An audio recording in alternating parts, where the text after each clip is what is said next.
Meloni को melody बाँट रहे हैं। अब मेलोडी क्यों बाँट रहे हैं?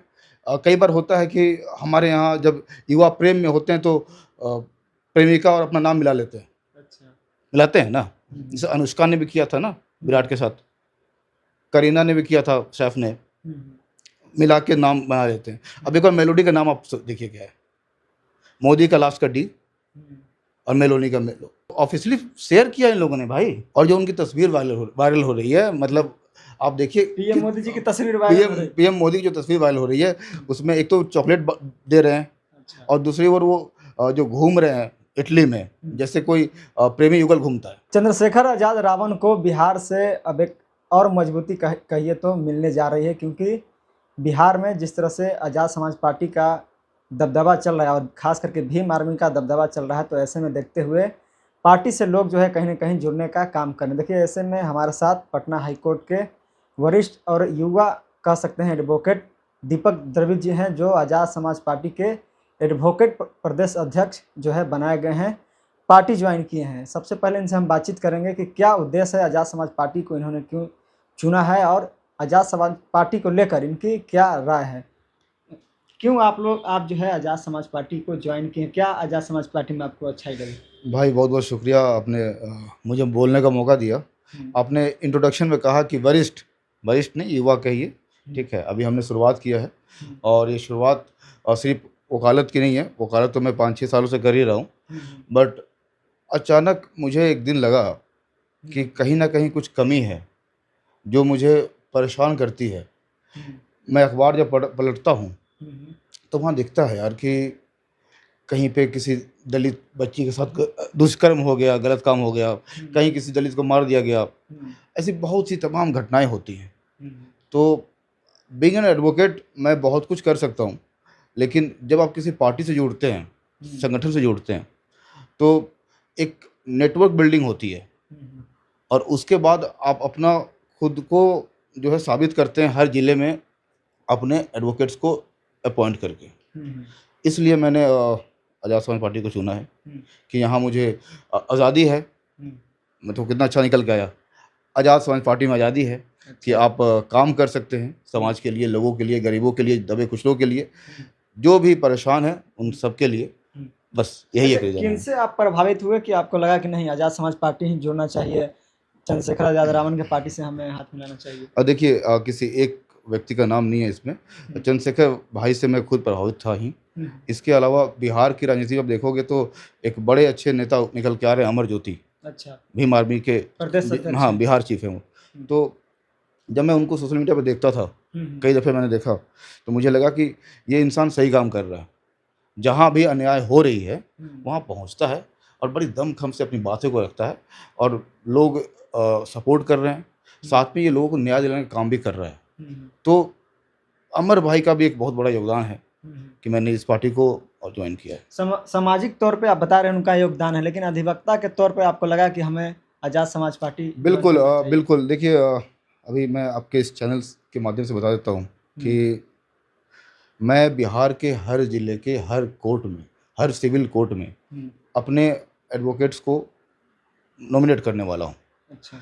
मतलब कि आज़ाद समाज पार्टी के एडवोकेट्स हर कोर्ट में होंगे, हर न्यायालय में होंगे। आज़ाद समाज पार्टी के बिहार के हर कोर्ट में होंगे लगभग? बिल्कुल, हर कोर्ट में होंगे, और कम से कम 4-5 लोग होंगे वहाँ जो मजबूत लोग होंगे। बिहार में कहीं भी कोई अन्याय होता है तो जो भी हमारे जिला में एडवोकेट्स होंगे वो मेरे देख रेख में सारा प्रोसेस लीगली कैसे फॉलो हो रहा है वो सब करेंगे और न्याय दिलाने का काम करेंगे। अच्छा, आपने कहा कि दलित समाज के ऊपर कहीं ना कहीं शोषण अत्याचार लगातार हो रहे हैं, और ऐसे में आपने जिम्मेदारी ली है वकालत के तौर पे, लेकिन कई लोग आपके समाज में जो गरीब हैं वो वकील को जो है पैसा एफर्ट नहीं कर पाते हैं, वो केस नहीं लड़ पाते हैं, तो उनके लिए आप क्या? जी, देखिए, बहुत लोग इसमें ना 2 तरह की बातें हैं। कुछ लोग दिखावा करते हैं कि हम फ्री कंसल्टेंसी दे रहे हैं, वो शिविर लगाएंगे कि हम फ्री कंसल्टेंसी दे रहे हैं, आप आइए, और जब आप वहाँ जाओगे तो वो कहेंगे ऑफिस पे आइए। अच्छा, टाला ठीक देंगे है, उनको। और फिर फला खर्च है इसके लिए पैसा दे दो, फला ये खर्च है इनको देना है पैसा दे दो। मतलब समाज के नाम पर वो लोग पैसा वसूल लेते हैं। बहुत लोग ऐसा कर रहे हैं। तो मेरा काम ये है कि अगर कोई व्यक्ति इतना गरीब है कि वो मामूली सा खर्च भी नहीं पे कर सकता है, तो महज 11 रुपए में उसके केस को देखा जाएगा, ₹11 में आप केस देखेंगे? जी हाँ, 11 रुपये में, चाहे वो लोअर कोर्ट का मामला हो या ऑनरेबल हाई कोर्ट का मामला हो, हर केस को देखा जाएगा। चाहे कहीं केवल कोई बिहार के लिए या बिहार के बाहर के लिए नहीं, जो अभी अगर फिलहाल बिहार के लिए, क्योंकि बिहार की जिम्मेवारी मिली है। जब पार्टी डिसाइड करेगी, जब मुझे भी लगेगा कि इसका विस्तार होना चाहिए, जब लोग इससे बेनिफिट उनको मिलेगा लोगों को, राइट, फिर हम लोग इंडिया लेवल पर इसकी बात आगे करेंगे। की प्लानिंग जी करेंगे आप बिल्कुल, लोग। हाँ। अच्छा, अब जिस तरह से बिहार में आपने आज़ाद समाज पार्टी को ज्वाइन किया है, लेकिन बिहार में राजनीतिक देखा जाए तो कहीं न कहीं संघर्ष भरी राजनीति होती है। तो ऐसे में इस राजनीति से आपकी लड़ाई कैसा होगी आगे चलकर? आप देखो, क्या चुनौती होगी आपके सामने, क्या चुनौती है? राजनीति संघर्ष की तो है ही। हुँ, हुँ। आप खुद सोचो ना कि आईएएस बनने के लिए आपको पता है कि ये सिलेबस से पढ़ना है, आईएएस बन जाना है। हुँ, आप 2 साल मेहनत करते हो, 3 साल मेहनत करोगे, आईएएस तो बन ही जाओगे, हुँ, अगर आप मेहनत करोगे तो। लेकिन राजनीति में सफलता जो है, हुँ। आपको व्यक्तिगत रूप से शायद आप चापलूसी करो तो मिल जाए, अच्छा। लेकिन जो असली सफलता है, वो आपका एमएलए, एमपी बनना नहीं है, हुँ, वो है समाज का उत्थान करना। राजनीति का पर्पस अच्छा होना चाहिए। हुँ, लोगों का पर्पस है राजनीति में आने का क्या, कि भैया कहीं से टिकट मिल जाए, हुँ, हुँ, चुनाव लड़ें, विधायक बन जाएँ हुँ। और फिर ज़िंदगी ऐसे कटे। बट अच्छा, ये यही समाज के उत्थान के नाम पर तो आप बिहार में देखेंगे कि कई दलित के नाम पर संगठन भी हैं, पार्टी भी है, सरकार में भी हैं, लेकिन वो लोग कहीं न कहीं आवाज़ नहीं उठा पाते हैं दलित आप समाज देखिए का। ना, वो लोग कितना सड़क पे उतरते हैं, कितने लोग जाते हैं, कितना वो साथ खड़े हैं, क्या कर रहे हैं वो लोग, कितने केसेस को लोग देख रहे हैं, हुँ। कोई नहीं देख रहा है। अच्छा, जीतनराम मांझी हो या चिराग पासवान हो, ये भी दलित के बड़े वरिष्ठ नेता कहे जाते हैं, केंद्रीय जी, मंत्री भी हैं। जी। उनको लेकर आप क्या सोचते हैं? वो कैसे नेता हैं? देखिए, चिराग पासवान लॉन्च किए गए नेता हैं। लॉन्च किए हुए नेता हैं। उनको उँगली पकड़ के पिताजी ने लॉन्च कर दिया, बेटा ये मेरी कुर्सी है, मेरे बाद तू बैठ, अच्छा। और इससे ज़्यादा कुछ नहीं है। हुँ, और मांझी जी ने स्ट्रगल तो किया अपने टाइम पे, लेकिन अब वो समझौता कर चुके हैं। समझौता आप कर लिए। आप देखिए ना क्या कर रहे हैं वो, मतलब उनके जो बयान भी आते हैं, हुँ, वो इतने मतलब आपको भ्रमित करने वाले होते हैं। कभी वो कुछ बोल रहे होते हैं, कभी वो कुछ बोल रहे होते हैं। हुँ, हुँ, तो इसलिए मुझे लगता है कि लोगों का भरोसा चिराग और मांझी जी के साथ बिल्कुल नहीं है अब, हुँ, हुँ, और उन्हें एक नया चेहरा चाहिए बिहार में। हुँ, और मुझे लगता है कि चंद्रशेखर आज़ाद जो एक नेशनल आइकन है इस हुँ, समय, वो बिहार में भी हुँ। काफ़ी अच्छा करेंगे। तो दलित समाज के लोग चंद्रशेखर आज़ाद रावण के प्रति जाएँगे, वो तो चिराग पासवान, जीतनराम मांझी के गुण गाते हैं। नहीं, ऐसा बिल्कुल नहीं है भाई। हुँ, आप देखिए, अगर आप किसी भी वीडियो को देख लीजिए, हुँ, जहाँ भीम आर्मी किसी मुद्दे पे बात कर रही हो, वहाँ कमेंट सेक्शन को पढ़ लीजिए। अच्छा। कितना लोग चिराग पासवान को का तारीफ़ कर रहे हैं। चिराग पासवान को लोग तारीफ़ इसलिए करते हैं, बहुत स्मार्ट है, हुँ, सुंदर है, अच्छे से रहता है, बाल अच्छे से झाड़ता है। हुँ, पिता के मरने पे भी बाल वाला फ़ोटो वीडियो आया था ना उसका, कि अरे भाई बाल का टेस्ट अलग होता है सबका। वो तो पहले ये तो एक्ट्रेस थे ना, हीरो थे, तो वो तो उनका हाँ, फैशन डिज़ाइन तो पहले से ही है। नहीं, नहीं, एक्टर थे तो कम से कम बाप के मरने पे एक्टिंग तो नहीं करनी चाहिए, हुँ, है ना? बाप तो बाप होता है ना। हुँ, और वो रामविलास जी कोई छोटे कद के नेता नहीं थे। हुँ। वो बिहार में उन्होंने बहुत संघर्ष किया और अच्छी राजनीति की है उन्होंने। उन्हें तो मौसम वैज्ञानिक कहा जाता था रामविलास पासवान जी को, जी जिधर जाते बिल्कुल, थे उधर सरकार बनाते थे। जी बिल्कुल, मौसम वैज्ञानिक लालू जी ने उन्हें कह दिया था मज़ाक-मज़ाक में। वही लालू जी बहुत कुछ और भी कहे उनके बारे में, बहुत तारीफ़ें भी की हैं। हुँ। अच्छा, पीएम मोदी के बारे में आप क्या सोचते हैं? अभी वर्तमान में पीएम मोदी क्या कुछ, अब तो विदेश यात्रा भी वो पीएम कर रहे मोदी हैं। का मुझे याद है कि कुछ दिन पहले उन्होंने कहा कि सोना मत खरीदो, हुँ, है ना? विदेश यात्रा पे मत जाओ। हुँ, हुँ। पेट्रोल और कम खपत कर रहे हैं। खुद पेट्रोल मत यूज़ करो, कम यूज़ करो, और खुद निकल गए विदेश यात्रा पे। हुँ, हुँ, दरअसल आप अगर कुछ देखेंगे ना, अभी नॉर्वे गए हैं वो, हुँ, आपको जानकारी होगी शायद, हुँ, हुँ। अवार्ड मिला है उन्हें। 5 दिन की यात्रा पर गए हैं जी, विदेश में। उन्हें एक अवार्ड मिला है। हुँ, दरअसल ये बहाना है, क्योंकि अगर आप देखिए तो ये अवार्ड का जो अनाउंसमेंट है ऑफ़िशियली 11 तारीख को हुआ था, 11 मई को, अच्छा। और वे 18 या 19 मई को पहुँच गए। हुँ, हुँ, लेकिन 26 फरवरी को नॉर्वे की गवर्नमेंट ने, हुँ, वहाँ के संगठनों ने हुँ।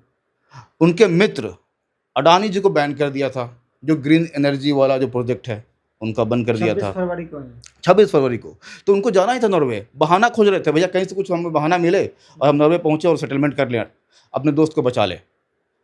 बस यही वो पर्पस है समझौता उनका। करने के लिए नॉर्वे गए हैं। अरे भैया वो अडानी का सेटलमेंट करवाने गए हैं।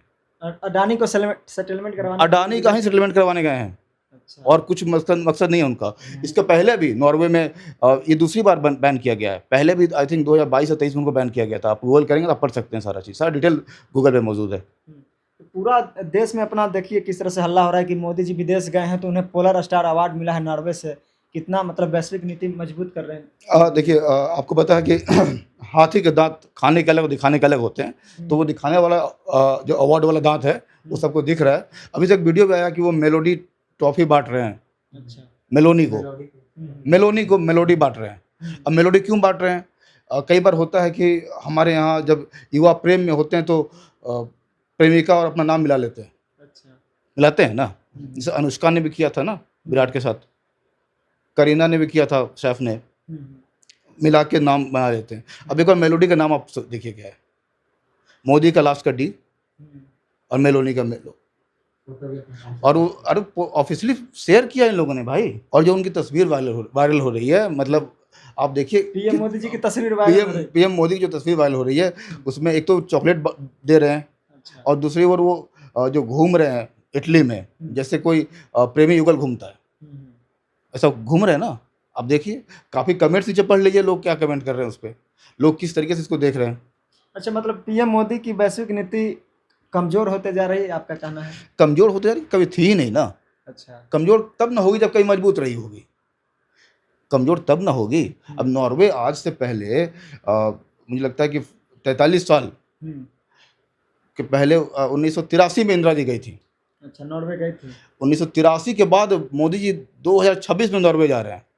इसके पहले, इसके बीच में कोई भारत का प्रधानमंत्री नॉर्वे नहीं गया था। क्यों गए हैं वो? वैश्विक नीति है, अडानी से समझौता करने। विशेष नीति है, विशेष दोस्ती की नीति है। अच्छा, मतलब दोस्ती नीति के लिए विदेश यात्रा पर मोदी जी बस बस, और कोई बात है ही नहीं। मतलब अडानी जी से दोस्ती करने के लिए वहां पर गए हैं, नॉर्वे गए हैं। अडानी से दोस्ती तो है ही है, दोस्त को बचाने गए हैं वहाँ। दोस्त को बचाने गए हैं। दोस्त को बचाने गए हैं, अडानी को बचाने के लिए वहाँ नॉर्वे गए हैं, ये बात साफ है। आप लोग खुद रिसर्च करिए। जो लोग वीडियो देख रहे हैं, एक बार वीडियो को पॉज करके साइड में गूगल क्रोम खोल लीजिए और देख लीजिए क्या कर रहे हैं वो। अच्छा, अब ठीक है, विदेश नीति पर बात हो गई, लेकिन आपके बारे में अभी हम सुने हैं कि आपको कई तरह के अवार्ड भी मिले हैं, पुरस्कृत भी किए गए। जी हाँ, वो अगर आप काम करते हैं तो अवार्ड तो मिलते ही हैं, लेकिन मेरे अवार्ड तो हाथी के दांत की तरह नहीं है जो मैं दिखाऊं, है ना। जो मिले हैं वो हैं, ठीक है, सम्मान है, लोगों का प्यार है। आपसे लोग कैसे कंसल्ट करेंगे? अब तो आप आज़ाद समाज पार्टी के कहीं ना कहीं सदस्य हो गए हैं। जी, मेरा नंबर आप यहाँ पे शेयर कर सकते हो। बाकी अगर कोई कहीं मुसीबत में है, कहीं फंसा हुआ है, तो आप गूगल पे जाइए, एडवोकेट दीपक द्रविड़ सर्च कीजिए। मेरा नंबर, मेरा एड्रेस, सब कुछ आपको मिल जाएगा। चाहे वो कहीं भी किसी प्रकार के लोग हों, केवल दलित समाज के लिए या बैकवर्ड समाज के लिए? नहीं, सबके लिए भाई, बैकवर्ड, माइनॉरिटीज, इनफैक्ट अगर कोई ब्राह्मण भी मुसीबत में फंसा हुआ हो। अच्छा, ब्राह्मण भी मुसीबत में बिल्कुल, फंसा हुआ तो ब्राह्मण और राजपूत फंसा हो, क्यों नहीं हेल्प करूंगा मैं। मेरे बहुत से मित्र हैं जो ब्राह्मण हैं, राजपूत हैं, और जब भी ज़रूरत पड़ती है मैं उन्हें मदद करता हूँ। तो अगर कोई मुसीबत में जेन्युइनली फंसा हुआ हो, तो पहले हम इंसान हैं ना, पहले हम इंसान हैं, तो मैं सबकी मदद करूँगा। मतलब आज़ाद समाज पार्टी के लिए कड़ा आगे चलकर आप खड़ा हो रहे हैं। तो मेरी कोशिश है कि मैं ईमानदारी से काम करूं। अब कड़ा खड़ा हो रहा हूं कि नर्म खड़ा हो रहा हूं, ये तो आप लोग डिसाइड करेंगे, आप समीक्षक हैं।